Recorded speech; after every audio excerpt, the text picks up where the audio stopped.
The wind carried a strange, keening moan as it rushed across the open Wyoming plains, a sound that didn't belong to any storm Eli Warren had ever known. Evening had sunk into a bruised purple haze, the kind that settled over the ranch just before a blizzard swallowed the world whole. The horizon blurred. Snow hissed along the ground like a living whisper. Cattle lowed nervously in their pens, stomping and shifting in a way that set Eli's teeth on edge. Animals always sensed what men didn't. And tonight, the animals were terrified. Eli tightened his coat and stepped out from the barn, lantern swinging from his gloved hand.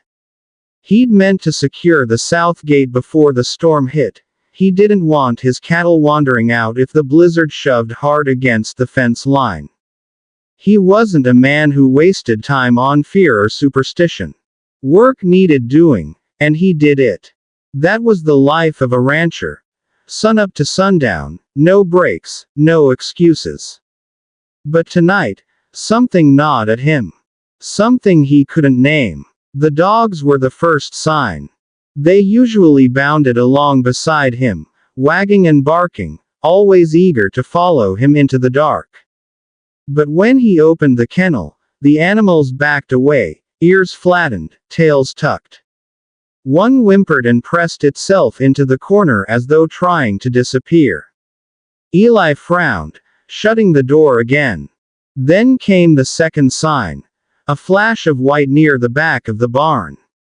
At first, he thought it was snow blowing sideways in the wind, but the shape didn't move like windblown flakes. It slumped, shifted, struggled. Eli's heartbeat quickened. He moved toward it, boots crunching over hard-packed snow. His lantern beam cut through the gloom, and his breath hitched. A woman lay half buried in the drift, her body curled like she'd collapsed mid-step. Her hair, dark and tangled with ice, fanned around her face. Her skin was so pale the snow almost seemed warm by comparison. "Ma'am." Eli knelt instantly, setting the lantern down. He brushed snow from her cheeks.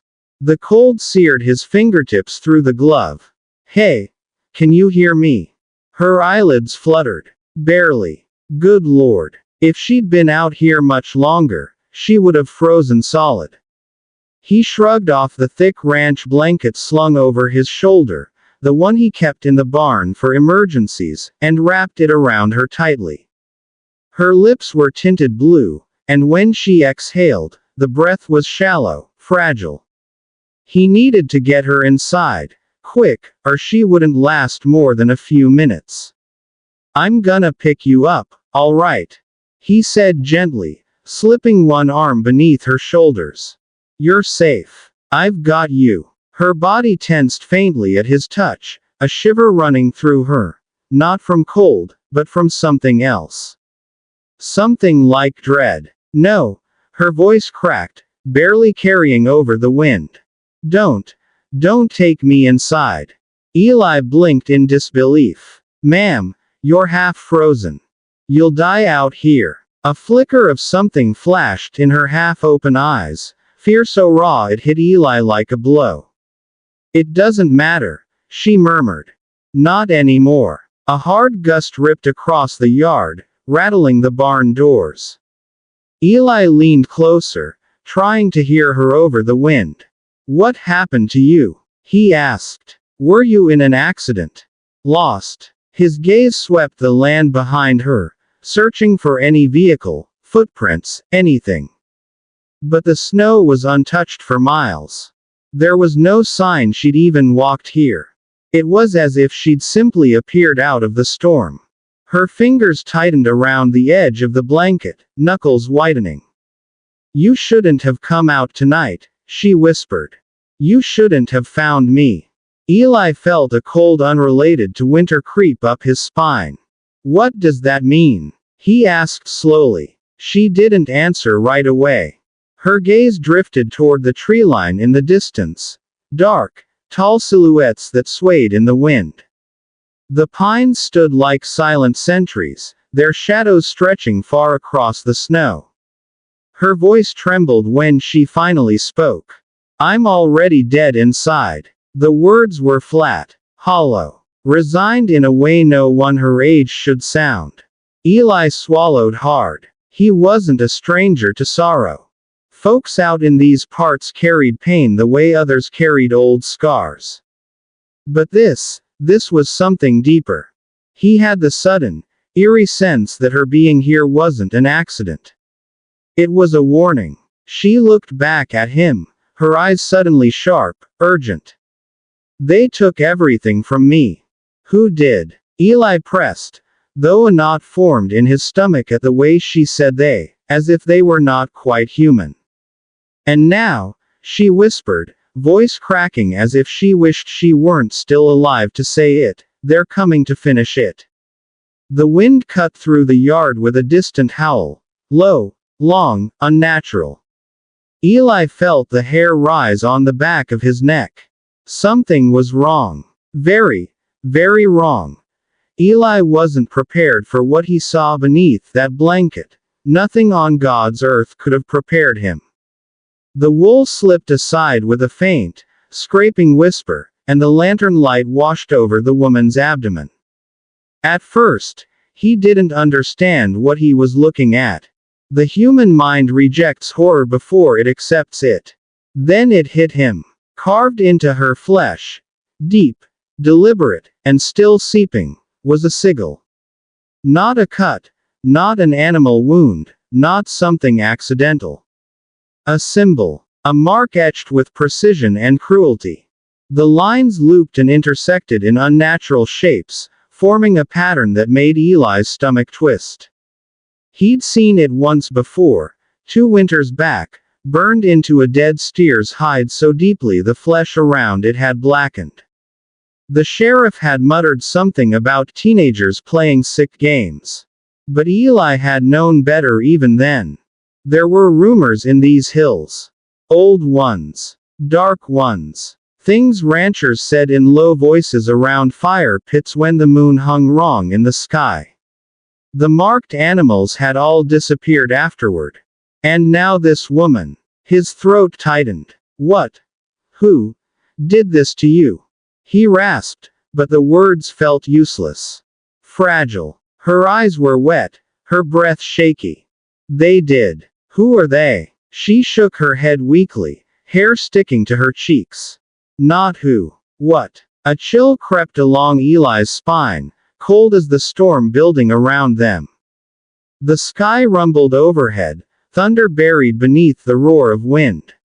Help me get you inside, Eli said, forcing strength into his voice. He had to keep moving, keep fighting the fear crawling up his throat. I'll call the sheriff, the doctor. No. Her hand shot out, gripping his wrist with surprising strength. Don't call anyone. Why the hell not? Because they'll hear it. They hear everything. She swallowed hard. And once they know I'm still alive, they won't stop. Eli opened his mouth to argue, but a sound from the treeline cut him off. A howl. Low. Too low. Not wolf. Not anything natural. It vibrated through the air like something calling across a grave. The woman's entire body jerked. She tried to sit up, panic flaring in her eyes. They've found me. We need to go. Now. Eli grabbed her shoulders gently but firmly. Who's out there? Are you being hunted? Stalked? You don't understand, she begged. No one can stop them. Not guns. Not gates. Not law. The mark is a beacon. They're drawn to it. It says I belong to them now. That's nonsense. He tried to steady his voice, but his pulse hammered. You're hurt. You're scared. Whatever is out there. You heard it. She snapped, and tears spilled down her cheeks. Tell me that was any animal you've ever known. Eli couldn't. The sound had been wrong. Twisted. He glanced toward the trees again.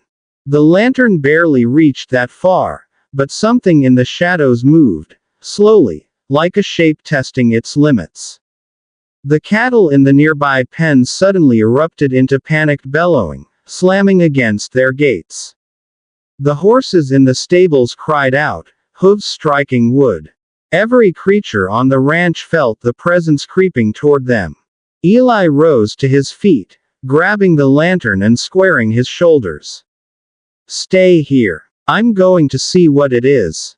"No." The woman clawed at the snow, trying to pull herself toward him. "You can't face them. They're not." Her words dissolved into a choked sob. "They're not human." The snow around them seemed to pulse with the echo of her fear. Eli's jaw clenched. He wasn't a man who backed down from predators. Wolves, coyotes, trespassers, he'd run them all off his land. But the way she said "not human" stuck to him like frostbite. The mark on her abdomen burned in his memory, ugly, tangled lines that felt older than the land itself. A second howl tore through the treeline. This one closer. Much closer. The lantern flame flickered violently. "Please," she whispered, voice trembling. "They're coming for me. And nothing living survives once they claim someone." A shape stepped out onto the snowy edge of the woods. Tall. Wrong. Bent in places a body shouldn't bend. Eli took one step back, breath freezing in his throat. The storm wasn't the thing he had to fear tonight. It had only been the curtain hiding what was truly coming. Something ancient. Something marked. Something that had found its quarry. And now, under the bruising sky of a Wyoming night, it had found him too.